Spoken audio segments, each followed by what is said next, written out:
ஸ்ரீஹி ஸ்ரீமதே ராமானுஜாய நமः. ஸ்ரீமதே நிகமாந்த மகாதேசிகாய நமः. ஸ்ரீ குரு பவனபுராதீசாய ஸ்ரீகிருஷ்ணாய பரபிரம்மணே நமः. ஸ்ரீ மேல்பத்தூர் நாராயண பட்டதிரே கிருத்தேஷு ஸ்ரீமன்னாராயணீயே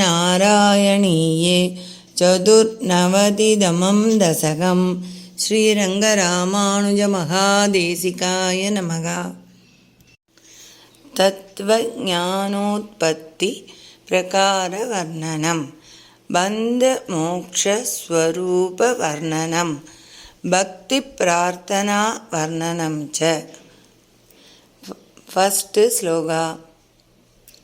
சுத்தா நிஷ்காம தர்மே பிரவர குருகிரா தத்ஸ்வரூபம் பரம் தே சுத்தம் தேஹேந்திரியா திவ்ய பகத மகில வியாப்தமா வேதயந்தே நானாத்வஸ்தௌல்ய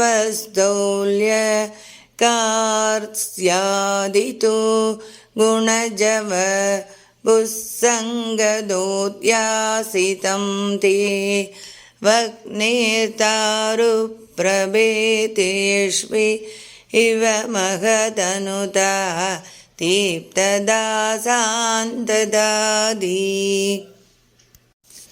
பயனை விரும்பாது பற்றற்ற நிலையில் தனது கர்மங்களை ஆற்றுவதால் மனம் பரிசுத்தம் அடைகிறது. அத்தகைய மனம் படைத்தவர்கள் சிறந்த சத்குருவின் உபதேசத்தால் உடல் புலன்கள் ஆகியவற்றிலிருந்து முற்றிலும் வேறானதும் தூய்மையே உருவானதும் எங்கும் நீக்கமர நிறைந்து விளங்குவதும் தங்களை நிர்குண ஸ்வரூபமாக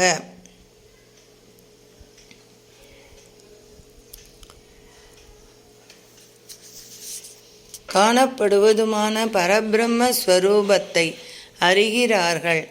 பற்பல விதமான கட்டைகளில் காணப்படும் தீ அக்கட்டைகளின் பருமன் மெலிவு ஆகியவற்றிற்கொப்ப மெலிந்தும் பருத்தும் ஒளி மிக்கதாகவும் அணைந்தது போலவும் காணப்படுகிறது. அதாவது தான் தங்கி இருக்கும் கட்டையின் வடிவமே தாங்கி நிற்கிறது. அதே கட்டையை போல மெலிந்தும் பருத்தும் ஒளி மிக்கதாகவும் மங்கியதாகவும் பலபடியாக காணப்படுகின்ற பிரம்மஸ்வரூபமும் குண சம்பந்தம் பெற்ற தங்களது சகுண சகல ஸ்வரூபமும் மாயையினால் உடல் என்பதில் கற்பனை செய்யப்பட்டதாகவே காணப்படுகிறது. செகண்ட் ஸ்லோகா. ஆச்சார்யாக்யாத ரஸ்தாரணி சமனுமிலச்சிஷ்யரூபோ தராரண்யா வேதோத்பாசிதேன ஸ்புடதர பரிபோதாக்னிநாத க்யமானே கர்மாலி வாசனா தத்கிருத தனுபுவன பிராந்தி காந்தாரபூரே தாக்யாபாவேன வித்யாசிகினி ச விரதே த்வன்மயி கல்வவஸ்தாம். ஆச்சாரியன் குரு என்னும் கீழ் அரணிக்கட்டையுடன் சிஷ்யன் என்னும் மேல் அரணிக்கட்டை சேர்ந்து உராய்வதால் மிகவும் தெளிந்த ஞானமான அக்னி தோன்றுகிறது. அந்த அறிவுமயமான அக்னியால் கர்மங்களின் கூட்டம், அதன் வாசனைகள், அதனால் ஆக்கப்பட்ட உடல், உலகம் என்கிற அஞ்ஞானமயமான காடு முழுவதும் எரிந்து சாம்பலாகி இல்லாமல் போகவே, அதாவது அஞ்ஞானம் முற்றிலுமாக அழிந்து போகவே மேலும் எரிப்பதற்கு பொருள் ஏதுமின்றி அந்த ஞானமான அக்னி தனக்குத்தானே ஓய்ந்து விடுகிறது. அப்பொழுது விளங்கும் நிலையே தாங்கள் விளங்கும் நிலை, அதாவது அனைத்தும் ஒழிந்து தனித்து நிற்கும் நிலையே சத் சித் ஆனந்த உருவாக விளங்கும் நிலை. Third ஸ்லோகா. ஏவம் த்வத் ப்ராப்திதோன்யோ நகி கலு நிகில க்லேசகானே ருபாயோ நைகாந்தாத் யந்தி காஸ்தே கிருஷிவதகத ஷாட்குண்ய ஷட்கர்மயோகாக துர்வைகல்யைரகல்யா அபிநிகமபதாஸ்தத் பலான்யப்யவாப்தா மத்தாஸ்த்வாம் விஸ்மரந்த பிரசஜதி பதனே யாந்த்யநந்தான் விஷாதான். இவ்வாறு எல்லா துன்பங்களும் நீங்குவதற்கு தங்களை சரணடைவதை தவிர வேறு உபாயம் இல்லவே இல்லை.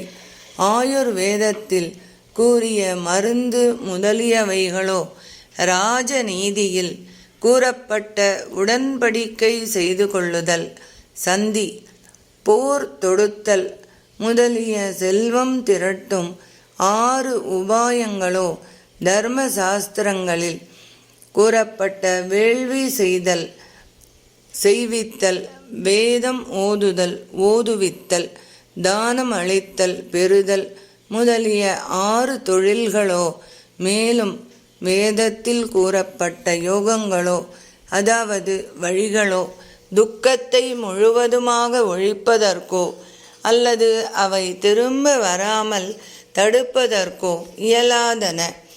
அவை விவசாயத்தை போல மிகுந்த துன்பத்திற்கிடையே சிறிதே மகிழ்ச்சி அளிக்க வல்லன.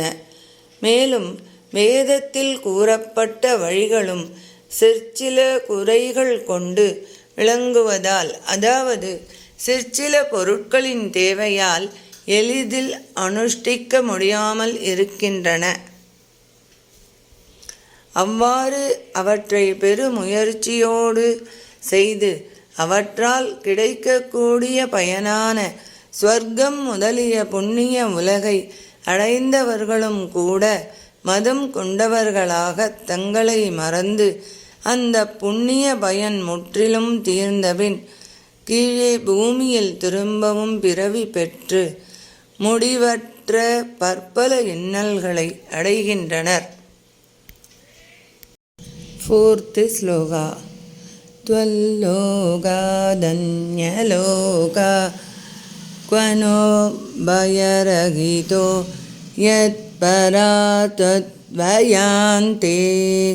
த்வத்பீஜ சத்யலோகேபி ந சுகவசதி பத்மபூபத்மநாப ஏவம் பாவே த்வதர்மாஜித பகுதமசாம் காகதானாரகாணாம் தன்மே த்வம் சிந்தி பந்தம் வரத கிருப ந பந்தோ கிருபா ஊர சிந்தோ. உந்தி கமலத்தோனே, தங்களுடைய உலகமான ஸ்ரீவைகுண்டத்தை தவிர பயமற்றதான வேறுலகம் எங்குள்ளது? ஏனெனில் 2 பரார்த்த கால நீண்ட ஆயுளின் முடிவில் அழிவைவதும் சத்தியலோகத்தில் உள்ள பிரம்மதேவரும் கூட காலரூபியான தங்களிடம் கொண்ட பயத்தினால் சுகமாக கவலையின்றி வசிக்கவில்லை. இது இவ்வாறு இருக்க அதர்மங்களை செய்து அதன் வழியில் பற்பல பாவங்களை உடைய நரகத்தில் வசிக்கும் சம்சாரிகளின் நிலையை பற்றி என்ன கூறுவது? வரமளிக்கும் தயாநிதியே, ஏழை பங்காளனே, கருணைக்கடலே, எனது கர்ம